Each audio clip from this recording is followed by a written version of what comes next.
இருக்கேன், seat belt போட்டுட்டு இருக்கேன். இப்ப வாகனம் போயிட்டு இருக்குது. சடனா ஒரு ஹிட் ஆன என்ன ஆகும், நான் முன்னால வருவேன். முன்னால வரும்போது என்ன பண்ணுனாக்க இந்த சீட் பெல்ட் என்ன லாக் பண்ணிக்கும். இதை எப்படி லாக் பண்ணுது அப்படிங்கறத இப்ப சொல்ல போறேன். நல்லா கவனிங்க, பாருங்க இங்க நல்லா கவனிங்க. சீட் பெல்ட் பாருங்க மெதுவா இழுக்கிற வருது, சரியா? நல்லா கவனிக்கணும். இன்னும் கொஞ்சம் வேகமா இழுக்கிற வருவேன். சடனா இழுத்தா வராது, சடனா இழுத்தா வராது. இங்க ஒரு மெக்கானிசம் இருக்குது. இந்த மெக்கானிசம் வந்து ஒரு நல்லிங் மாதிரி இருக்கும், ஒரு ஒரு கியர் வீல் மாதிரி இருக்கும். அந்த கியர் வீல்ல போய் வேகமா இழுத்தா சிக்கிக்கும். மெதுவா எழுதிங்கன்னா அப்படி சுத்தி வரும், மெதுவா எழுதிங்கன்னா வரும். ஆனா வேகமா எழுத என்ன ஆகும், போய் சிக்கிக்கும், சிக்கிக்கிட்டு வராது.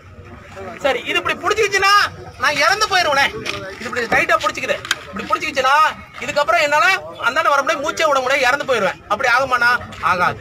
என்ன ஆகும் அப்படின்னாக்க, உங்களுக்கு விபத்தின் போது ஒரு வாகனம் 4 இருந்து 12 முறை அதிரும்.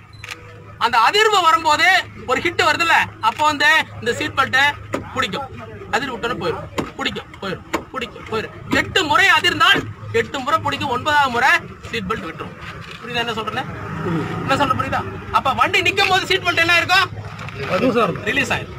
அப்ப நம்ம என்ன பண்ணலாம், பட்டனை ஓபன் பண்ணிட்டு வெளியே வந்துடலாம். இந்த சீட் பெல்ட் இருந்தால் மட்டுமே நம் வாகனம் 10 முறை உருண்டா கூட நமக்கு ஒண்ணுமே ஆகாது. 10 முறை ஒரு வாகனம் உருண்டுது அப்படின்னாக்க ரோல் ஓவர் ஆகுதுன்னா அவர் கிட்டத்தட்ட 40 முறை அடிபடுவார். எப்படின்னு தெரியுதா? 4 பக்கம், ரைட்ல ஒரு அடி, மேல ஒரு அடி, லெப்ட்ல ஒரு அடி, கீழே ஒரு அடி. ரைட்ல ஒரு முறை சுத்தும் போது 4 அடி, அப்ப 10 முறை சுத்துச்சுன்னா 40 அடி. ஒவ்வொரு டைமும் ஒவ்வொரு சிறு காயம் பட்டா கூட 40 அடி பட்டுச்சுன்னா என்னால் உயிருடன் இருக்க முடியாது. புரிஞ்சா? புரியுதா? அப்ப நம்ம என்ன பண்ணிருக்கோம், இதே சீட் பெல்ட் போட்டிருந்தா ரோலர் கோஸ்டர் மாதிரி நீ எந்த பக்கம் சுத்தினாலும் வண்டி மட்டும் தான் சுத்திட்டு இருக்கும், வண்டி மட்டும் தான் அடிபட்டு இருக்கும். நான் சீட்ல இருந்து இந்த பக்கம் வரவே மாட்டேன். பின்பக்கம் எனக்கு வந்து குஷனு, முன்பக்கம் சீட் பெல்ட், எது மேலேயும் போய் பட மாட்டேன்.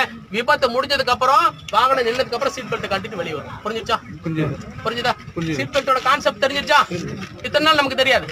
இன்னும் பலர் நினைச்சிட்டு இருக்காங்க ஃப்ரண்ட்ல இருக்கிறவங்க மட்டும் சீட் பெல்ட் போட்டா போதும், ரியர்ல இருக்கிறவங்க தேவை. ஆனால் சரியா, ஆஸ் பர் அதாவது ரெக்கார்டு படி பின்னால இருக்கிறவங்களுக்கு அதிக விபத்து ஏற்படும், அதிக காயம் ஏற்படும். எவ்வளவு அப்படின்னாக்க பாருங்க, WHO சொல்லுது முன்பக்கம் இருப்பவருக்கு 40%, பின்பக்கம் இருக்கிறவருக்கு 70%. யாருக்கு அதிகம்? ஏன் அவங்களுக்கு அதிகம் அப்படின்னு கேட்டா அதுக்கு ப்ரூஃப் இருக்கு. ஏன் அப்படின்னாக்க, நான் இந்த டிரைவிங் சீட்ல இருக்கிறவரு அடிபடும் போது ஒரு அடியிலேயே போய் அவரோட ஒரு பாயிண்ட் போய் டச் பண்ணிடுறாரு. அது ஸ்டேரிங்கோ கண்ணாடி, ஒரு அடியில 2 அடியிலே. ஆனா பின்பக்கம் இருக்கிறவரு 5 அடி தூரம் வந்து இதை சந்திக்கணும். அப்போ ஃபோர்ஸ் இன்டு டிஸ்டன்ஸ், எல்லாத்துக்கும் ஒரே ஃபோர்ஸ் தான், ஆனா டிஸ்டன்ஸ் மாறுபடுது. அப்போ அவரோட அடிபடும் தன்மையும் அதிகமாகும். ஆகவே பின்னே இருப்பவர் தான் முதல்ல இருப்பார். புரிஞ்சிச்சா? நம்மள நினைச்சிட்டு இருக்கிறோம் டிரைவர் மட்டும் சீட் பெல்ட் போட்டா போதும், கிடையவே கிடையாது. பின்னால இருக்கிறவங்க தான் கண்டிப்பா போட்டுக்கணும். ஏன்னா அவரு தான் ரொம்ப தூரத்தில் தூக்கி வீசப்படுவார், அவருக்கு தான் ஃபோர்ஸ் அதிகம். அதனாலதான் நீங்க எந்த ஒரு மரத்துல போய் ஹிட் பண்ணி இருக்கிற ஆக்சிடென்ட்லாம் பாத்தீங்கன்னா பின்னால இருக்கிறவங்க இறந்துருப்பாங்க, முன்னால இருக்கிறவங்க அடிபட்டு இருப்பார். புரிஞ்சிச்சா? என்ன புரிஞ்சிச்சா? அப்ப கார்ல 4 அல்லது மேற்பட்ட சக்கர வாகனங்களில் செல்லும் போது நம்ம என்ன பண்ணிருக்கணும், கண்டிப்பாக இருக்கை பட்டை என்று சொல்லப்படும் சீட் பெல்ட்டை கண்டிப்பா அணிந்திருக்க வேண்டும். அப்படி அணிந்திருந்தால் மட்டும் விபத்தின் போது நாம் உயிருடன் இருக்க முடியும். சொல்லுவாங்க சீட் பெல்ட் போட்டிருந்தாதான் ஏர் பேக் வேலை செய்யும் சொல்லுவாங்க. இது உண்மையா பொய்யாங்கிறதுக்கு நீங்க போக வேணாம். ஆனா இந்த சீட் பெல்ட் அணிந்திருந்தால் மட்டுமே இந்த ஏர் பேக் உங்களை காப்பாற்றும். அதுவும் எப்படின்னு சொல்லிடுறேன். எப்படின்னு கேட்டீங்கன்னா, இப்ப நான் அப்படி போயிட்டு இருக்கேன், வண்டியில போயிட்டு இருக்கேன், சீட் பெல்ட் நான் போடல.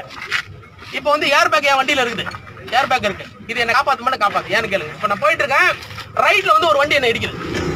ரைட்ல இடிச்சா நான் எங்க போய் விழுவேன், லெஃப்ட்ல போய் விழுவேன். இப்ப இந்த பக்கம் போய் இப்படி விழுந்துட்டேன். இந்த ஏர் பேக் வந்து 400 கிலோமீட்டர் வேகத்துல பயணிக்கும், 400 கிலோமீட்டர். சரியா? அப்ப 400 கிலோமீட்டர் வேகத்துல வேகமா வரும்.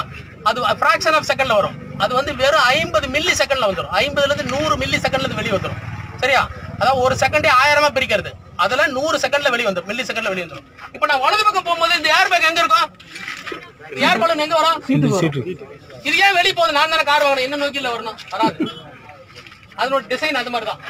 இது நேரா தான் வரும். நான் அப்பொழுது இங்க இருக்கிறேன், இது என்ன காப்பாத்துமா? காப்பாத்து. அப்ப இது காப்பாத்துனா என்ன பண்ணிருக்கணும், நான் சீட் பெல்ட் போட்டு ஒரே இடத்தில் இருந்தால் மட்டுமே முன்னால போறதை இது நடக்கும். முன்னால இருந்து ஏதாவது ஒரு ஃபாரின் மெட்டீரியல் என்னை இடிக்க வந்தேன்னா இந்த ஏர் பலூன் என்னை காப்பாற்றும். இந்த ஏர் பலூன் வெறும் 2 செகண்ட் தான் பர்ச்சேஸ் ஆகும், அதுக்கப்புறம் திரும்பவும் காத்தெல்லாம் போயிடும். ஏன் அப்படின்னு கேட்டீங்கன்னா, அந்த ஏர் பலூன் அப்படியே இருந்துச்சுன்னா என்னால் மூச்சு விடாம இறந்துருவேன். அதுக்காக அந்த டிசைன் 2 செகண்ட் தான் இருக்கும். அந்த 2 செகண்ட்குள்ள ஆக்சிடென்ட் எல்லாமே முடிஞ்சு போயிடும். முடிஞ்சதுக்கு அப்புறம் இந்த ஏர் பலூன் போய் அமைஞ்சிரும். நான் சீட் பெல்ட் கழட்டி கீழே இறங்கி. புரிஞ்சிச்சா? புரிந்ததா? சீட் பெல்ட் புரிஞ்சதா? இந்த மாதிரி ஒரு சீட் பெல்ட்டோட விளக்கம் நெட்ல யாரா பாத்துறீங்களா? வேற யாரும் சொல்லி கேள்விப்பட்டிருக்கீங்களா? சினிமால எதுவும் பாத்துருக்கீங்களா? அதுக்கு தான் சொன்னேன், இந்த விஷயத்தை நீங்க கேட்டுட்டு போங்க, கண்டிப்பா இது உங்களுக்கு காப்பாற்றும். எனக்கு ஒரு விஷயம் செய்யணும், இந்த சீட் பெல்ட்டும் இந்த ஹெல்மெட்டும் இன்னைக்கு சொன்ன விஷயத்த தயவு செய்து எனக்காக ஒவ்வொருவரும் குறைந்தபட்சம் ஒரு 5 பேருக்கு போய் சொல்லுங்க. அது உங்க ஃபேமிலி மெம்பரா இருந்தாலும் சரி, நண்பர்களா இருந்தாலும் சரி, சொல்லி எல்லாத்தையும் மாத்துங்க. தயவு செய்து மாத்துங்க. தலைக்கவசம் எவ்வளவு அவசியம் சொல்லுங்க. அதே போல இந்த சீட் பெல்ட் எவ்வளவு அவசியம் சொல்லுங்க. இப்ப டவுட் இருக்கிற ஒருத்தர், மாமா நீ இந்த சீட் பெல்ட் வந்து இழுத்து போமா, நான் சொன்னது சரியானு பாருங்க. நான் ஏதாவது சும்மா போய் சொல்லிட போறேன். இல்லைங்க, கொஞ்சம் வேகமா இல்லைங்க. இப்படிதான் லாக் ஆயிடுச்சு. இல்லை பிடிங்க, இப்ப லாக் ஆயிடுச்சு. இதுக்கப்புறம் லைட் அப்படி விட்டா போயிடும், திரும்ப பிடிக்கும். எத்தனை அதிர் வருது அத்தனை முறை லாக் ஆகும். நம்மள சீட்டை விட்டு வெளியே வரக்கூடாது. புரியுதா? நாங்க வேற யாராவது ஒருத்தர் செக் பண்ணுங்க, பார்க்கணும், செக் பண்ணு. எதுவும் இல்லை, திரும்ப விட்டா போயிடும். சரி, அப்படி வேற டவுட் இருக்குதா? வேற டவுட் புரிஞ்சிருச்சா? இப்ப சீட் கார்ல போகும்போது சீட் பெல்ட் போட்டுக்கலாமா? சரியா?